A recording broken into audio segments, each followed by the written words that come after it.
Assalamualaikum warahmatullahi wabarakatuh. Salam olahraga pemirsa.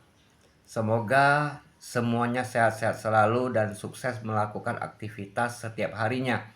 Ketemu lagi dengan saya Ko David. Di video kali ini saya ingin mengucapkan dulu ke timnas Indonesia U22.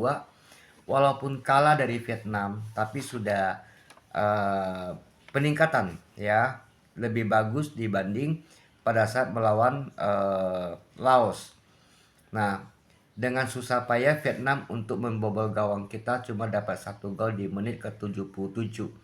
Itu pun melalui bola mentah, ya kan?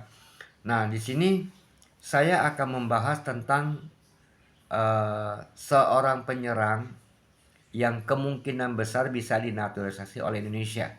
Nah, beliau juga sudah menyatakan ingin sekali menjadi bagian dari timnas Indonesia. Tapi kita belum tahu, belum salaman dengan Pak Erick Thohir ya. Semoga saja penyerang tersebut bisa bergabung dengan timnas karena ini penyerang bagus, grade A juga. Nah, namanya ada Delano Ladan. Delano Ladan saat ini dia bermain di Top Os ya, dari tahun 2023 sampai 2024 ini dia main 30 laga. Nah, berhasil mencetak 3 gol.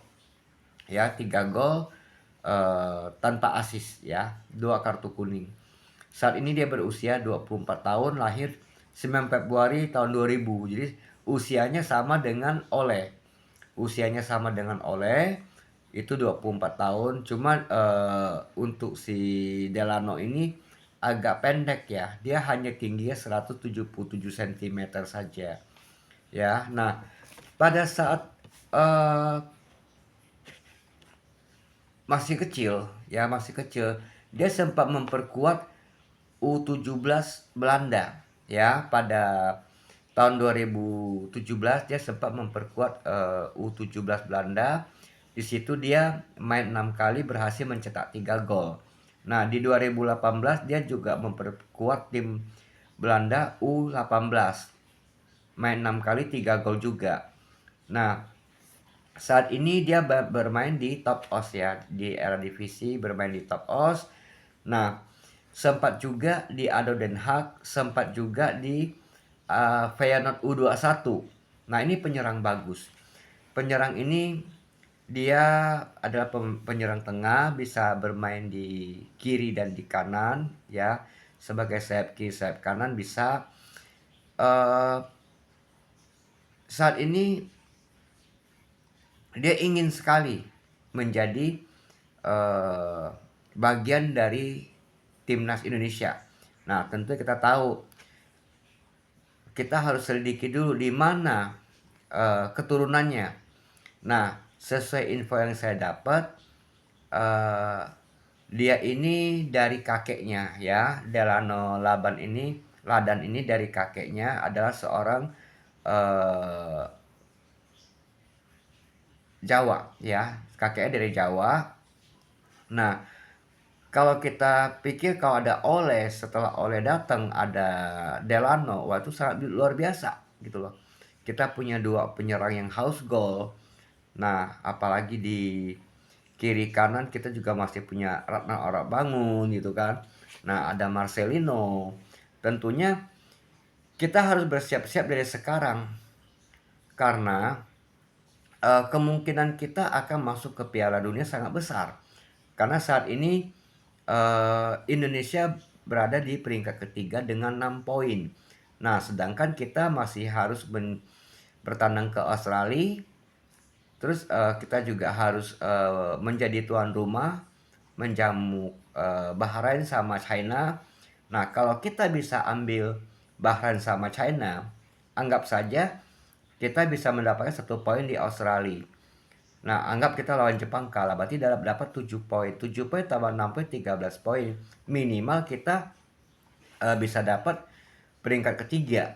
Berarti bisa maju ke round 4. Nah, syukur-syukur kita bisa dapat peringkat kedua langsung lolos. Nah, kalau Indonesia lolos ke Piala Dunia 2026, tentunya kita nggak bisa mengandalkan hanya dengan pemain-pemain yang kita punya saat ini. Tentunya kita harus punya pelapis-pelapis yang sepadan. Nah, disitulah kita butuh Delano, ya. Delano Ladan ini sangat bagus. Nah, kita akan tunggu eh, keseriusannya, tapi walaupun dia sempat mengutarakan ingin menjadi bagian dari timnas, tentunya ada tahap-tahap proses seperti yang dilakukan oleh PSSI, seperti juga JIJS, nah dan lain-lainnya seperti itu. Dan si Delano ini awalnya dia menolak Indonesia, ya awalnya dia menolak Indonesia, tapi setelah dia lihat makin banyak pemain-pemain keturunan yang kembali ke Ibu Pertiwi, nah akhirnya dia mengatakan dia siap dinaturalisasi. Cuma kita belum tahu apakah pelatih utama kita Sintayong mau pemain tersebut gitu loh. Karena untuk naturalisasi Pak Erick Thohir PSSI kan harus tanya ke Sintayong dulu. Gue punya pemain ini yang bisa dinaturalisasi, mau nggak? Nah, atas persetujuan Sintayong barulah diproses gitu. Karena Sintayong lebih tahu bahwa pemain-pemain yang dinaturalisasi tersebut itu cocok nggak dengan taktiknya dia gitu loh. Nah, ini pemain bagus, penyerang bagus. Ya kita berharap eh, Sintayong bisa mempertimbangkan untuk Delano ini, ya kan? Karena dia juga dari kecil sudah melalang buana di Belanda gitu loh. Dia juga bagus di U21 Feyenoord, dia sempat main dan mencetak banyak gol. Nah, di Cambur juga bagus, di Top Os juga bagus. Jadi ini memang pemain yang bagus. Cuma ya semua pemain itu kan tergantung dari pelatih, ya, dari pelatih. Jadi kalau seandainya dia lagi bagus, pelatih yang nggak suka juga kan bisa dicadangkan. Nah, teman-teman, kita tunggu kabar baik tentang Delano ini. Semoga saja eh, bisa dinaturalisasi, dan keseriusannya yang sempat diutarakan untuk menjadi bagian dari timnas ini, nah semoga bisa terlaksana. Karena banyak sekali teman-temannya dia yang sudah menjadi pemain timnas kita kan. Nah, jadi masukan-masukan di situ sangat berharga, sangat bagus untuk memotivasi pemikiran dari si Delano ini untuk membela timnas. Nah, kita tunggu saja kabarnya dari Delano, apakah yang diutarakan mau jadi bagian dari timnas itu benar atau tidak. Nah, untuk saat ini sih Delano memang eh, nilai jual masih sangat murah, ya sekitar 2,6 miliar aja sih. Jadi di bawah apa Tom Hai, nah di bawah Rido lah ya, tapi memang pemain bagus.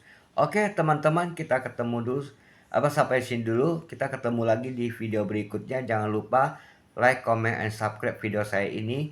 Sampai ketemu di video berikutnya, sampai jumpa.